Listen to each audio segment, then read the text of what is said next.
Hello friends, welcome back to my channel the learning point and I am Pooja. So दोस्तों, आज हम देखने वाले हैं थॉमस ग्रे के बारे में, उनकी कुछ फेमस वर्क्स एंड क्वालिटीज़ के बारे में। सो स्टार्ट करने से पहले मैं आपको बता दूं, ये एक बहुत ही फेमस इंग्लिश पोएट है। इनका लाइफ टाइम 1716 से लेकर 1771 तक रहा and he was born on December 26 in 1716 in London UK। Okay, so start करते हैं।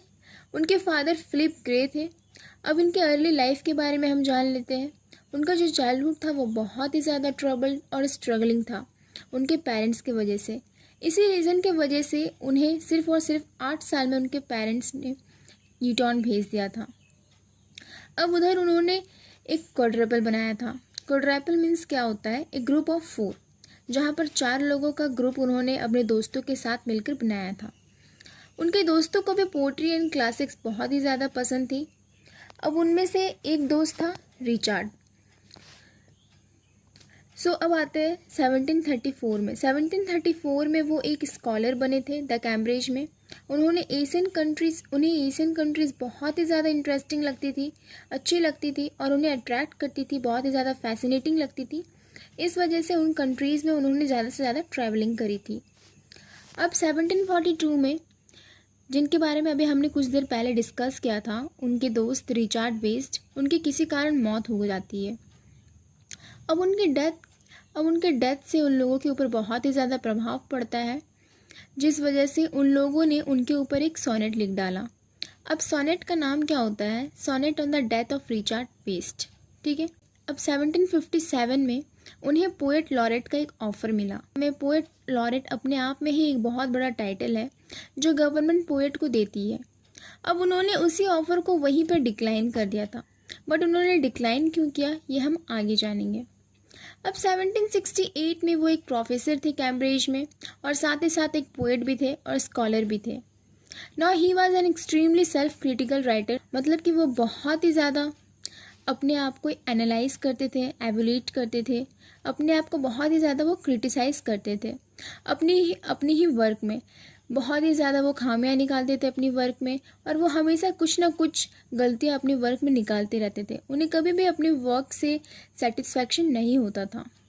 ठीक है। वो इतने ज़्यादा पॉपुलर थे उन दिनों में और इतने ज़्यादा फेमस थे, बट फिर भी उन्होंने सिर्फ और सिर्फ 13 पोएम्स ही आज तक अपने पूरे लाइफ टाइम में लिखा। बट क्यों? क्योंकि वो एक सेल्फ क्रिटिकल राइटर थे। उन्हें हमेशा ऐसा लगता था कि उनकी पोएम्स में कुछ ना कुछ खामियां हैं, कमी है, कुछ ना कुछ गलती है। यही रीज़न था कि उन्होंने पोएट को लिखना डिक्लाइन कर दिया था और उन्हें ऐसा लगता था कि वो उस लायक नहीं है। So now moving to the forward, अब उनके कुछ पोएटिक क्वालिटीज़ हम देख लेते हैं। वो डेथ, मॉरलिटी, सब्लिमिटी ऑफ डेथ, इन सब आइडियाज़ पर बहुत ही ज़्यादा लिखते थे। मीन्स ग्रैंड आइडियाज़ पे भी वो लिखते थे। अब वो एक ट्रांजिशनल पोएट है।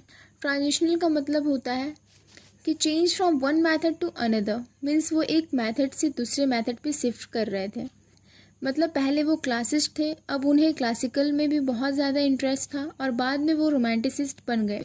और इनकी पोएम या जो भी वर्क है उनमें दोनों का ही कॉम्पोजिशन हमेशा से रहा है, इन दोनों का ही मेरिट है। अब इनके डेथ के बारे में हम जान लेते हैं। अब हम आगे उनके डेथ के बारे में देखते हैं। वो कभी भी इतने अच्छे तंदुरुस्त और इतने अच्छे हेल्दी नहीं हुआ करते थे उन दिनों, इस वजह से उसे हमेशा कुछ ना कुछ बीमारी रहती थी। अब उनके एकदम से तबीयत खराब हो जाती है और उनकी डेथ हो जाती है 30 जुलाई 1771 में। And he was buried in churchyard at Stoke Poges. इन्हें यहाँ पर बरीड कर दिया गया था। अब आगे चलकर हम देखते हैं उनके कुछ फेमस वर्क्स भी हम देख लेते हैं। 1753 में इन्होंने अपना first collection of poem publish करा था। अब यहाँ पर 1757 में इन्होंने 2 पिंडारिक ओड्स पब्लिश करे थे। पहला जो नाम था वो था द प्रोग्रेस ऑफ पोएसी और जो दूसरा था वो था द बार्ड। तो ये सारे के सारे टॉपिक्स बहुत ही ज़्यादा इम्पॉर्टेंट है दोस्तों।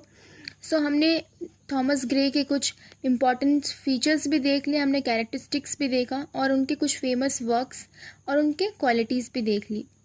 दोस्तों, आज के लिए बस इतना ही। अगर इन सबसे रिलेटेड कोई क्वेरीज हो तो आप कमेंट बॉक्स पे कमेंट कर सकते हो। एंड वीडियो यूजफुल लगा so please like the video, share it and subscribe it to others and press the bell icon to get every notifications. Thanks for watching.